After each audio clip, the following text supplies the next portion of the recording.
بسم الله الرحمن الرحيم. اوقات كتيره بنبقى عايزين ناكل خيار مخلل ونكتشف ان احنا ما خللناش او ما عندناش خيار مخلل. احيانا بنبقى مدمسين فول، عاملين شاورما، محتاجين معاه خيار مخلل.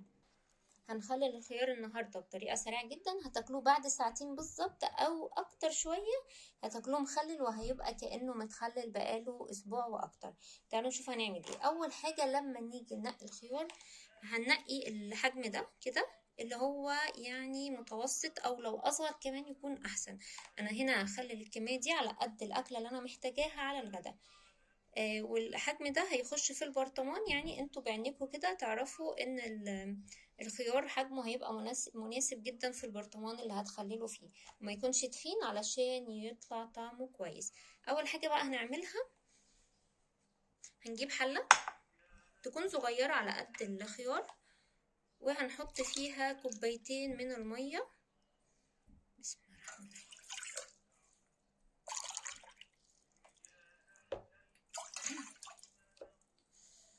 هنحط كوبايتين، ممكن نزود نص كمان علشان المية تغطي بس الخيار، احنا مش هنحتاجها كلها في البرطمان اكيد.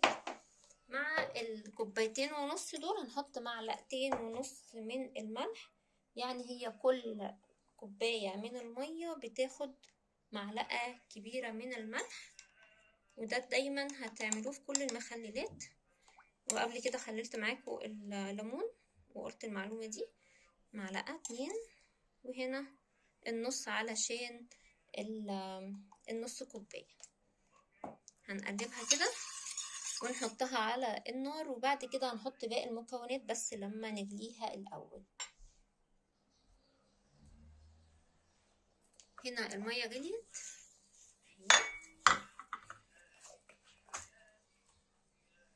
هنحط بقى باقي المكونات. هنحط على الكوبايتين ونص مية معلقتين ونص خل، يبقى احنا كده نعرف ان كل كوباية مية بتاخد معلقة من الملح، معلقة كبيرة من الملح ومعلقة كبيرة من الخل. بسم الله الرحمن الرحيم.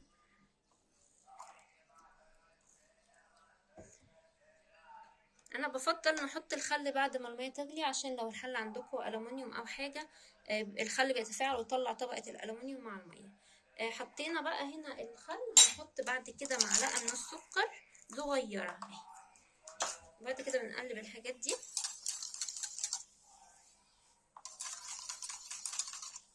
وعلى طول كده وهي سخنة هنحط معاها الخيار. بسم الله الرحمن الرحيم. وهنغطيها لحد لما تبرد، وهنحط باقي المكونات لما تبرد شوية. عايزة بس مجرد ان المية تهدى شوية نحط ربع جزراية مبشورة، انا حطيتها معلش من غير ما اصورها.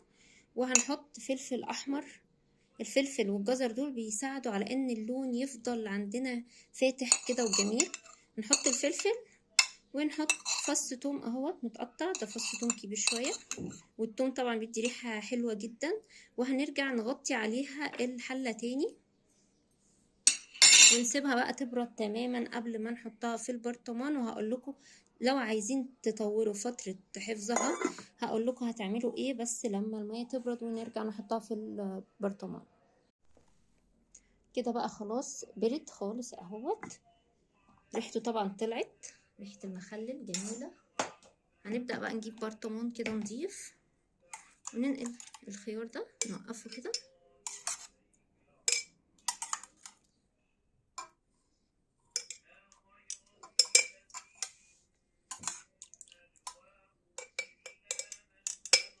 ولو تاخدوا بالكم هو يعني برضو لسه يعني يدوب دافي شوية، فانا هحطه في البرطمان طالما هناكله النهاردة فمش مشكلة. لو احنا بقى هنشيله لأيام تانية هنسيبه بقى يبرد خالص خالص خالص.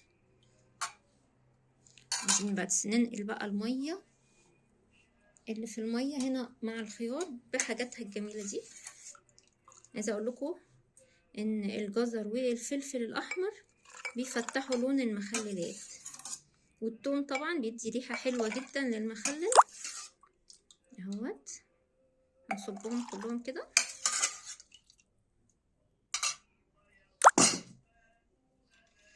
قلنا بقى ايه، لو احنا هنشيله ممكن نحطه في التلاجة لو احنا عايزين نستخدمه لأيام تانية جاية. اهو قفلته، هو كده اتخلل خلاص. ممكن بقى كمان ساعتين، يعني احنا غطيناه حطيناه في البرطمان، كمان ساعتين ناكل منه على طول. عايزين اسرع، تقطعوه بقى ايه شرايح كده 4/4 علشان تاكلوه على طول مباشرة. كده ممكن ناكله، نعمله الصبح ناكله بالليل، او نعمله على الصبح ناكله على الغدا على العشاء. اتمنى الفيديو يكون عجبكم واستفدتوا منه، والسلام عليكم ورحمة الله وبركاته.